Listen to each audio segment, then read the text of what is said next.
అన్నిటికన్నా దుర్మార్గం ఏంటంటే ఎన్నెల్లి రామకృష్ణారెడ్డి మంచోడు, సౌమ్యుడు.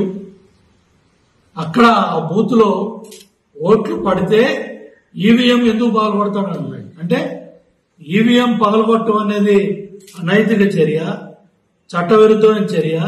ఎన్నికల ఏదైతే ఈవీఎం పగలగొట్టింది సమర్థించే విధంగా జగన్ రెడ్డి ఈ రోజు మాట్లాడింది. దీని మీద కూడా క్రిమినల్ చర్యలు తీసుకోవాల్సిన అవసరం ఉంది. దీని మీద కూడా ఇవాళ ఈవీఎంలు పగలగొట్టింది సమర్థిస్తా కూడా మాట్లాడింది కూడా కేసు పెట్టాల్సిన పరిస్థితులు ఇవాళ జగన్మోహన్ రెడ్డి తెచ్చుకున్నాడు.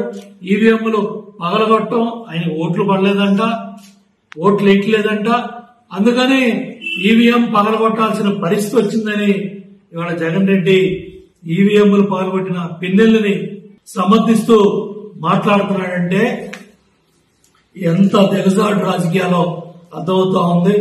తప్పకుండా ఇప్పటికైనా జగన్ రెడ్డి వాస్తవాలు తెలుసుకో. నీ దగ్గర పనిచేసిన అధికారులు, నీ పేషీల్లో పనిచేసిన అధికారులు, మీ ప్రభుత్వంలో సలహాదారులుగా పనిచేసిన అధికారులు, వాళ్ళ సిబ్బంది, ఆ రోజుల్లో పనిచేసిన సిబ్బంది, డాక్యుమెంట్లు కావచ్చు, సీడీలు కావచ్చు, ప్రభుత్వ ఫైల్స్ కావచ్చు, అది మైనింగ్, పర్యావరణ రకాల డిపార్ట్మెంట్లకు సంబంధించి తెచ్చి కాలువకట్ల మీద తగలబెడుతున్నారంటే మీ దురాగతాలు, మీ అరాచకాలు ఏ స్థాయిలో ఉన్నాయో అర్థమవుతా ఉన్నాయి.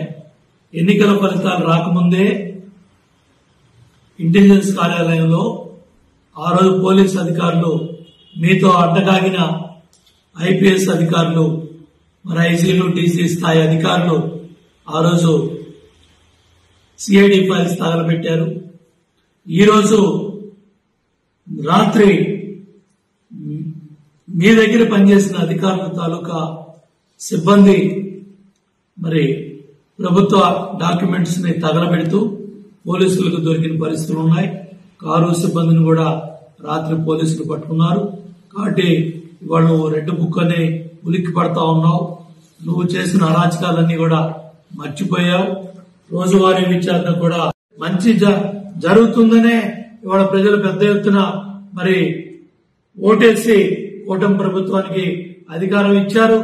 ఇవాళ చాలా క్లియర్ గా ఎందుకు ప్రజల ఓట్లే లేదు, ఎందుకు వైనాట్ 175 అని 11 సీట్లు పరిమితం అయ్యావో దాని మీద ఆలోచన చేసుకోకుండా ఇవాళ ప్రజాప్రభుత్వం, కూటమి ప్రభుత్వం అధికారంలోకి వచ్చి సంక్షేమ కార్యక్రమాల్ని సమర్థవంతంగా అమలు చేయడం ప్రారంభం చేస్తే వారం లేక ఏడో లేక ఆ పథకం ఎప్పుడు ఇస్తావు, ఈ పథకం ఎప్పుడు ఇస్తావు, ఎస్ అన్ని పథకాలు కూడా ఇస్తారు, జరుగుతాయి.